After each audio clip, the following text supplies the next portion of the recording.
Hello folks, welcome to another video. Great Tommy Sleep Out 2026, night 4, location 4, Pagham Harbour. Let's have a look what the time is. Got about another hour of daylight left, which is pretty good. So I'm going to get the bike unpacked. Going to get it inside this little place I've earmarked for tonight. I think it's going to be fine. Quite peaceful. There's a few bird watchers out, people walking dogs. We'll talk more about the harbour in a moment. But the first thing I'm going to do is get the kit unloaded and make a hot drink, because I'm as dry as old Harry. Here is the entrance to Pagham Harbour and the spit. These have been changing over hundreds and hundreds and hundreds of years. They've changed dramatically ever since I've moved in. I've lived there for 33 years. The tide is on its way out at the moment. You can maybe just see the current there, and over there is Selfie in the distance. You can probably hear the sound of banjo music coming from there as we speak. Panning around, we have going towards Sidlesham and Hook Norton, where there is the original bishopric of the area.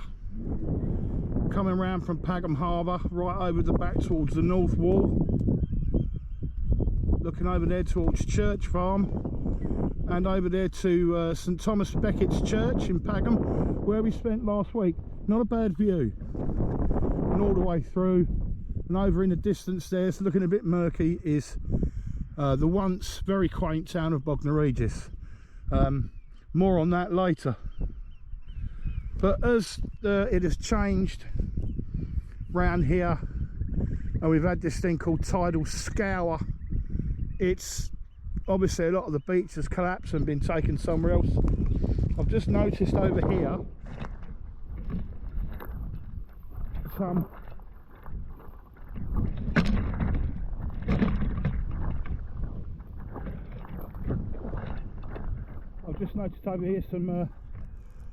some remains of a Second World War emplacement of some sort, lookout hut, gun emplacement, something like that. That was covered up until recent times. There's bits and pieces all along this bit of the coastline to do with the war and D-Day in particular, and we'll talk about that in a bit. I'm going to change this battery. I'm going to change the battery now. I'll get a kettle on, I think. As I said, I was going to make a cup of coffee. I haven't got round to it yet. But I wanted to show you this before we lost the light. Now, going back towards there where the yacht club is, right the way along past where I stayed on the first night, is the end of Sea Lane, and I'm going to hand you over to my past self to tell you about that, and to tell you about the village of Cholton. Hello folks, this is me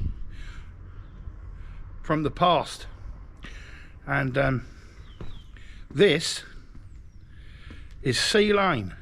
So there is Sea Lane, and it meanders its way round from Church Farm,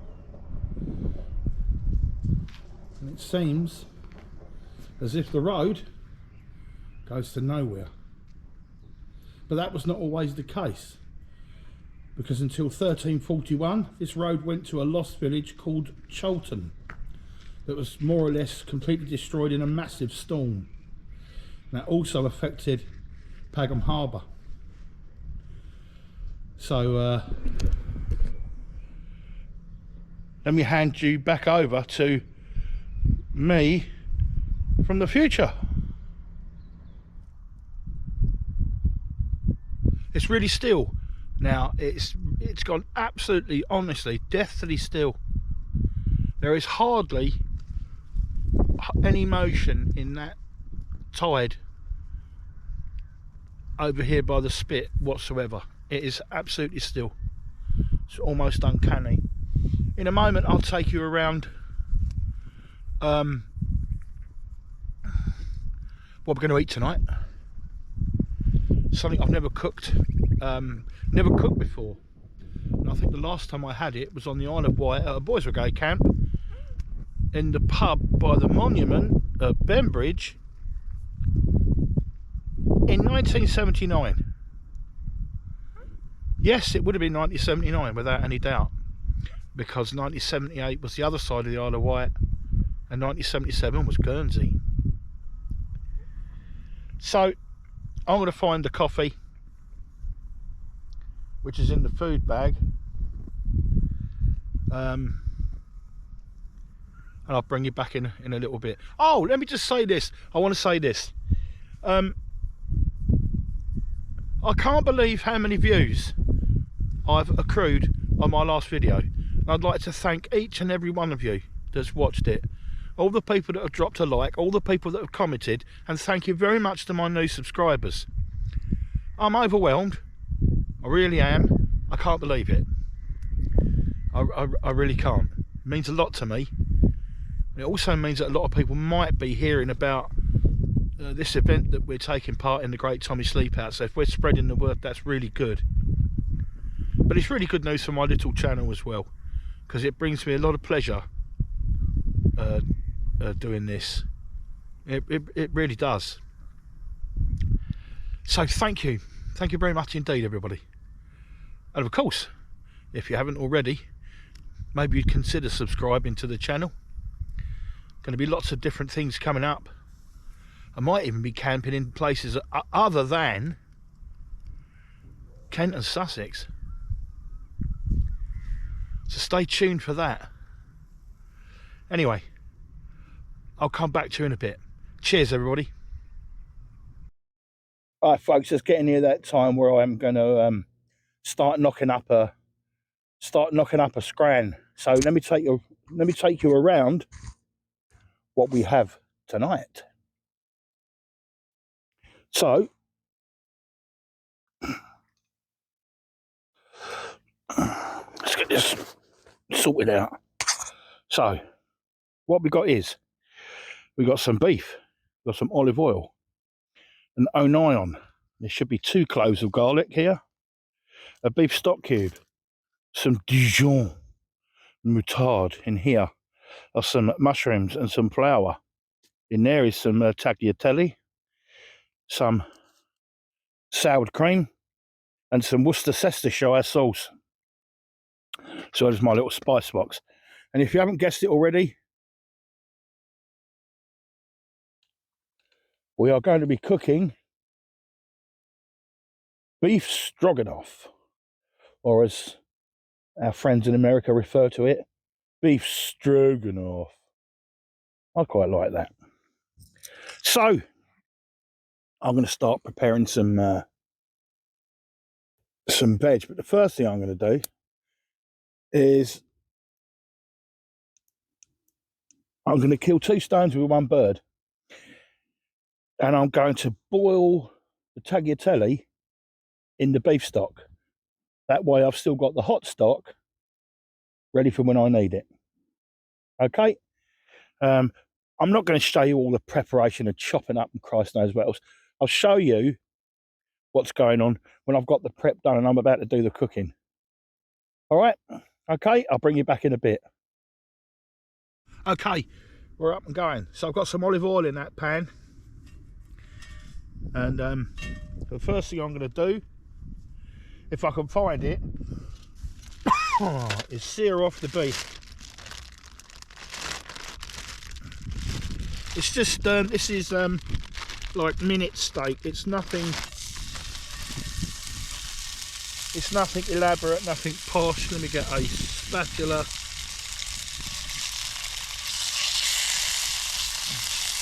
And it did cut very easy, so it looks like it could be tender.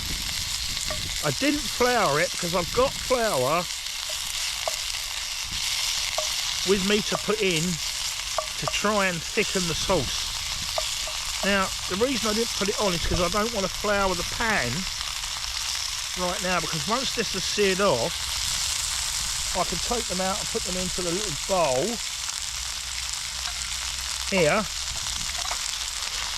and then start cooking the rest of the gubbins. Otherwise I'd have gunged up the pan and then the flour would have burnt. I know this isn't really meant to be a cooking show, but I've been around for 62 years now, and I've picked up a couple of things. I'm not saying I'm a chef, not by any stretch of the imagination. I suppose it is a crime to overcook steak, but people should have steak how they like it. That is almost there, and then we can put the own irons in. This is going to come together quicker than I thought, actually. The joy of a Trangia burner, eh? I don't really want to take that much further. As I said, we are going to cook it for a little bit further in the sauce.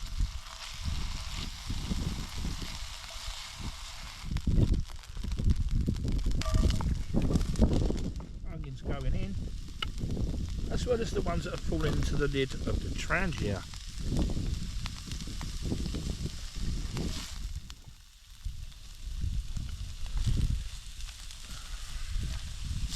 Right,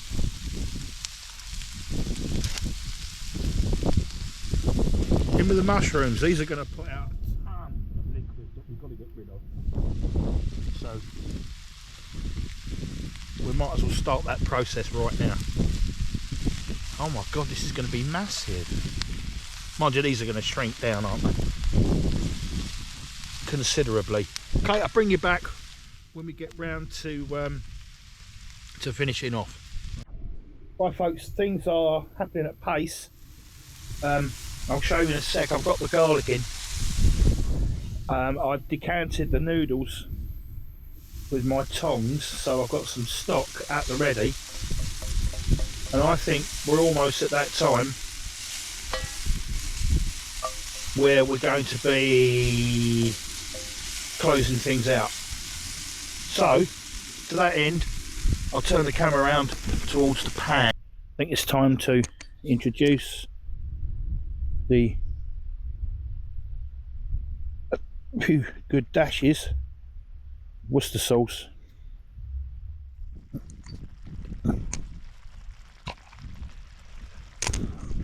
If I can find the spoon, which is highly unlikely, bearing in mind that I've just had it in my hand.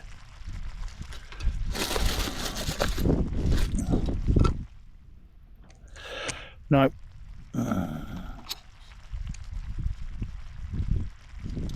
I'll have to use this. We'll have a good, healthy scoop of Dijon mustard.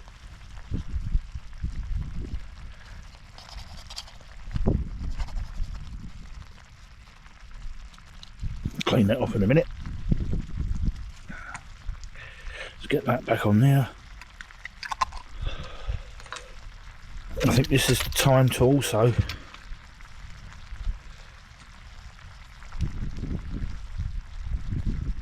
get in a bit of black pepper,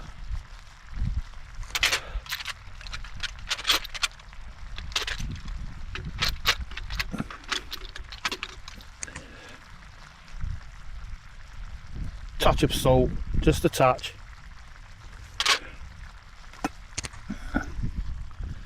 Noodles in.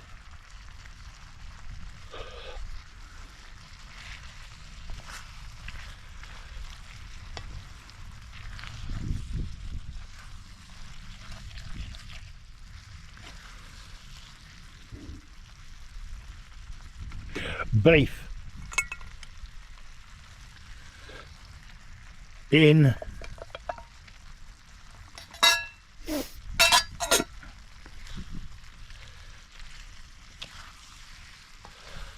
Do you know what? This is looking just like it's looking just like the picture in the recipe I looked at. But we are missing one thing. I'm not going to put it in just yet. I want to get this nice and mixed.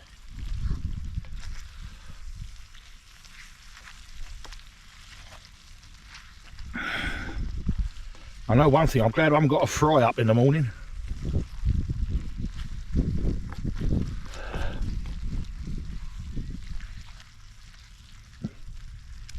Here we go.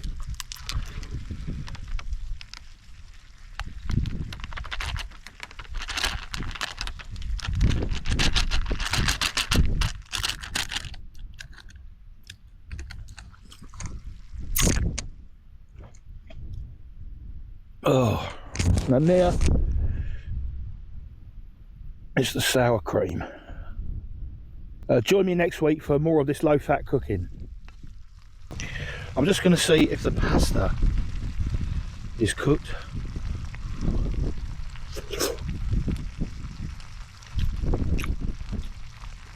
Oh, we're there. It's done. Pan off.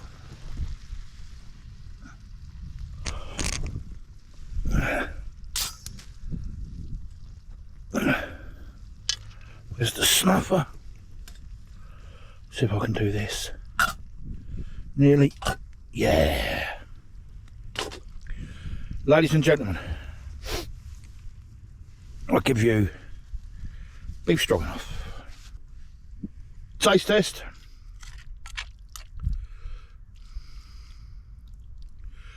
One of the old mushrooms.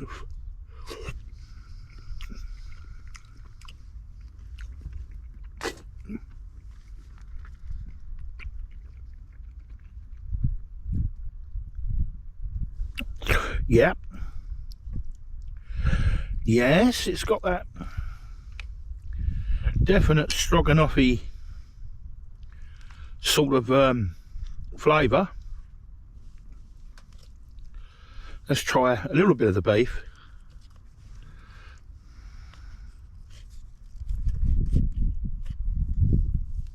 Or the steak rather, should we say. Beef in a mushroom sauce. What can go wrong? But I'll tell you what, folks, you know what I'm going to say? I'm going to scupper this and then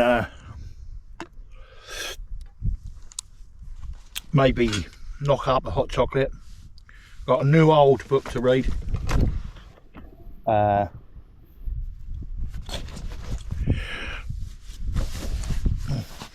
course, I can't find that at the moment either.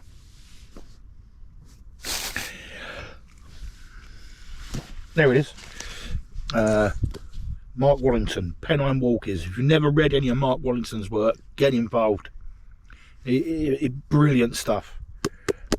This always cheers me up. Anyway, I'm going to scupper my tea and I'll bring you back a bit later. Thanks, folks.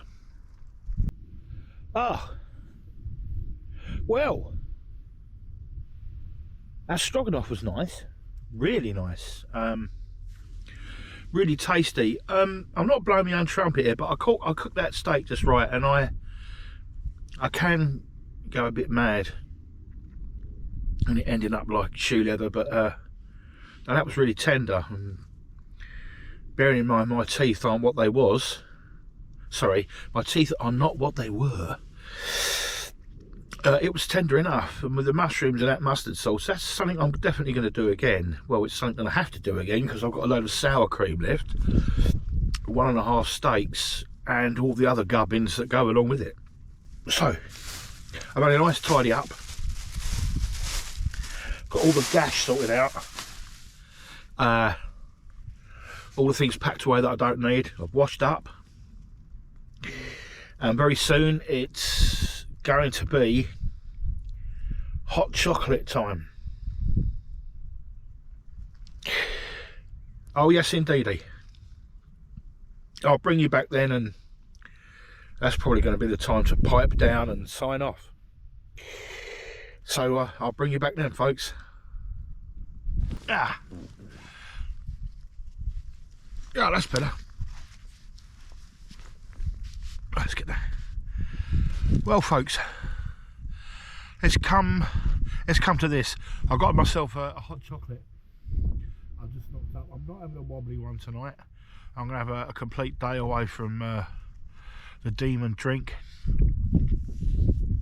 So I've got a nice straight hot chocolate, and I've also got some figaros, big rolls. Pretty good for loosening the stool. We know how important that is the older you get. Although mine doesn't really need any help in the loosening department. But we didn't come here to talk about that, did we? We came here to say it's piped down. So if you've come this far, thank you very much for watching. I bid you all a good night, and I will see you in the morning for coffee and porridge. Good night, folks. Good morning, folks. That was a fantastic night's sleep.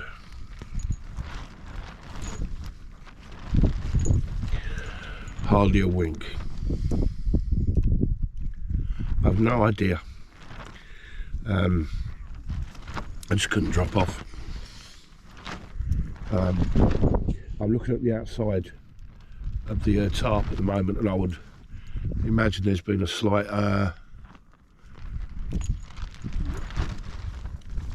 there's been some guys have come loose, some bits and pieces. However, this is the nature of the beast. This is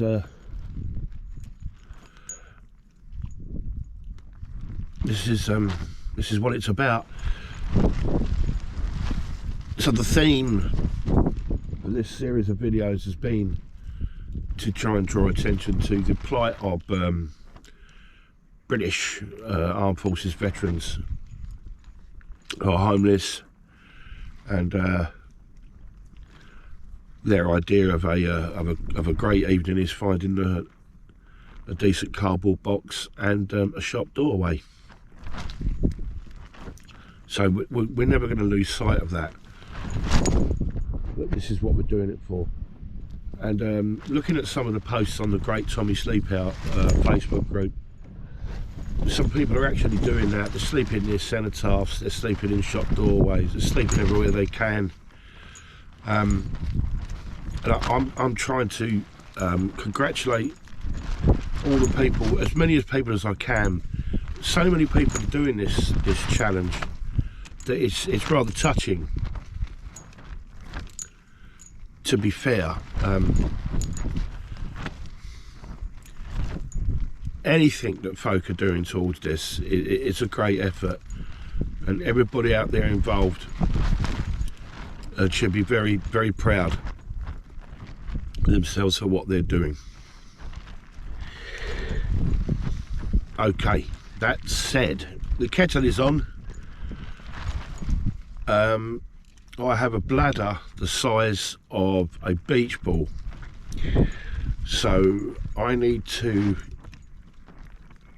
address that and get some coffee and porridge on the go. And until that juncture, that's all for now, and I'll bring you back soon.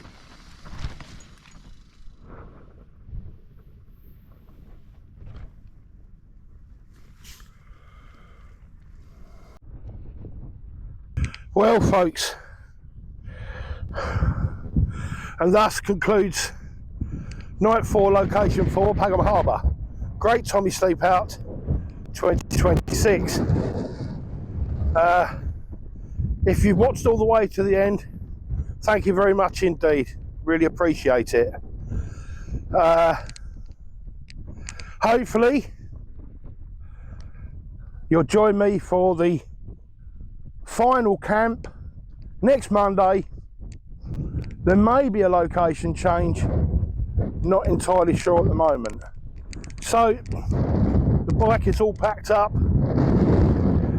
All I've got to do is stash this camera and my phone,